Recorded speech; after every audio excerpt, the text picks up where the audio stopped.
Buenas tardes, mi nombre es Sai Díaz y en este video voy a explicar una de las escuelas más importantes de la economía y una de las primeras corrientes de pensamiento económico. La elegí porque es una de las que sentó las bases y es un pilar para seguir a las otras escuelas. Bueno, su origen e historia. La escuela clásica surge a finales del siglo XVIII y a principios del siglo XIX, en un momento donde estaba ocurriendo grandes cambios, pues nace la revolución industrial, crecen las fábricas, el comercio y las filosofías, y la economía empieza a desprenderse de la filosofía, o a separarse. Uno de los principales representantes son Adam Smith, considerado el padre de la economía, gracias a su obra La riqueza de las naciones, publicada en 1776. Otros autores importantes también son como David Ricardo, Thomas Malthus y Joan Stuart, que ya explicaré sus aportes más importantes en esta escuela y una de las principales. Bueno, como principal autor tenemos a Adam Smith. Adam Smith es el pensador más influyente y considerado el padre de la economía. En 1766 publicó La riqueza de las naciones, obra que también cambió la historia de la economía. Bueno, uno de sus aportes más significativos son La mano invisible. Smith explicó que una persona, un individuo, actúa motivado por su interés personal. El panadero quiere ganar dinero, el carnicero también, y así todos. Pero al seguir su propio beneficio, termina beneficiando a una sociedad en sí. Este mecanismo o naturaleza es la famosa mano invisible del mercado. Como segundo aporte tenemos la división del trabajo. Smith demostró que dividir las tareas aumentaba la productividad en una empresa. Como tercer aporte, el liberalismo del mercado económico, proponía un mercado libre con mínima intervención del Estado porque las fuerzas de la oferta y la demanda tienen que equilibrarse por sí solas. Como uno de sus últimos aportes es el rol limitado del Estado. Smith declaró que el Estado solo debe encargarse de la justicia, seguridad y obras públicas básicas. El resto debe dejárselo al mercado. Bueno, gracias a sus ideas nació la base del capitalismo moderno. Su concepto de la mano invisible transformó la manera en que se entiende el funcionamiento de los mercados y la libertad económica. Bueno, como segundo autor tenemos a David Ricardo. David Ricardo llevó el pensamiento clásico a un nivel más técnico y matemático. Su obra principal es de Economía, Política y Tributación, de 1817. Profundizó las ideas de Smith. Uno de sus aportes más importantes es la teoría de la ventaja comparativa. En su contribución más influyente, Ricardo demostró que todos los países ganan en comercio internacional, incluso si uno es más productivo que otro. La importancia no es quién produce más, sino dónde tiene menor costo relativo.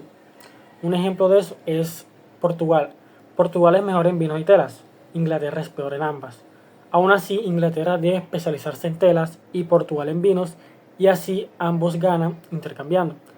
Este principio explica la lógica del comercio mundial actual. Como segundo aporte son las leyes de rendimiento decrecientes. Cuando añades más trabajadores a una misma tierra o máquina, llega un punto donde cada trabajador adicional produce menos. Como tercer aporte tenemos la teoría del valor del trabajo. El valor de un bien depende de la cantidad de trabajo necesario para producirlo. Bueno, David Ricardo tiene un aporte muy significado. Ricardo sentó las bases de la economía internacional moderna y hoy todos los tratados de comercio siguen su lógica. Como tercer autor tenemos a Thomas. Thomas introdujo la relación entre economía, población y recursos, un tema que sigue vigente en debates sobre pobreza y sostenibilidad. Su aporte más significativo es la teoría del comercio poblacional. Thomas decía que la población crece en una progresión geométrica de 2, 4, 8 y 16.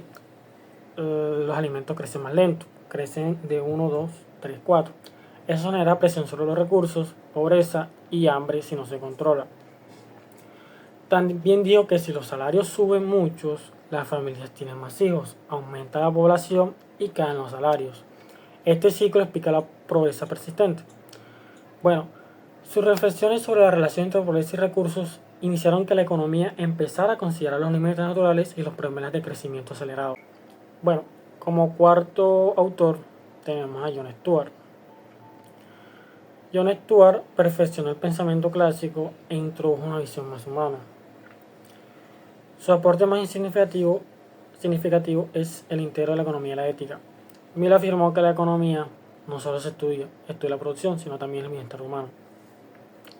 También actualizó la idea de Smith, el rol del Estado. Creía en mercados libres, pero reconocía que el Estado debe intervenir cuando existiera.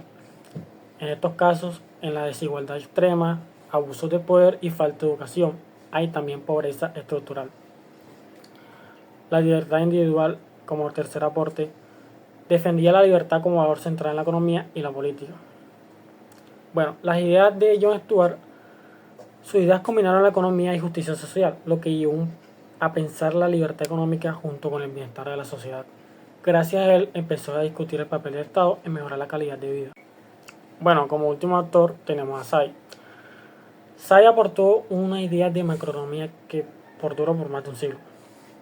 La aporte principal es la ley de Say. La oferta crea por su propia demanda. Significa que cuando se produce un bien, se generan ingresos suficientes para comprarlo. En otras palabras, la producción impulsa la economía. Say también resalta la importancia del empresario, algo que Smith y Ricardo no habían tratado con profundidad. Su propuesta fue que la oferta crea su propia demanda, influyó profundamente en cómo se veía el equilibrio en los mercados durante el siglo XIX y en las primeras políticas de libre comercio en el siglo XX. Bueno, en resumen de todos estos autores, cada uno de estos pensadores no solo aportó ideas, sino que transformó la manera en que hoy entendemos la economía, los mercados y la política de los países. Bueno, el impacto global de la escuela clásica. La escuela clásica dejó una herencia muy profunda en todas las demás ramas, pues nació la economía como libre mercado y como ciencia, se estableció el funcionamiento del mercado de la competencia, se creó la base teórica de comercio internacional, se defendió el papel esencial del empresario, se defendió el libre mercado y la productividad como motor del crecimiento, e influyó directamente en políticas económicas, institucionales y modelos actuales. Su idea sigue siendo presente en debates sobre impuestos, comercio, salarios y libertad económica y desarrollo. Bueno, ya para terminar, la conclusión. En conclusión, la escuela clásica transformó por completo la manera de entender la economía, gracias a sus pensadores como Adam Smith, David Ricardo, Thomas, Mill y Say. Hoy comprendemos mejor cómo se distribuyen los recursos, cómo funcionan los mercados y por qué los países comercian entre sí. Aunque algunas ideas han sido corregidas o actualizadas, su influencia sigue siendo fundamental.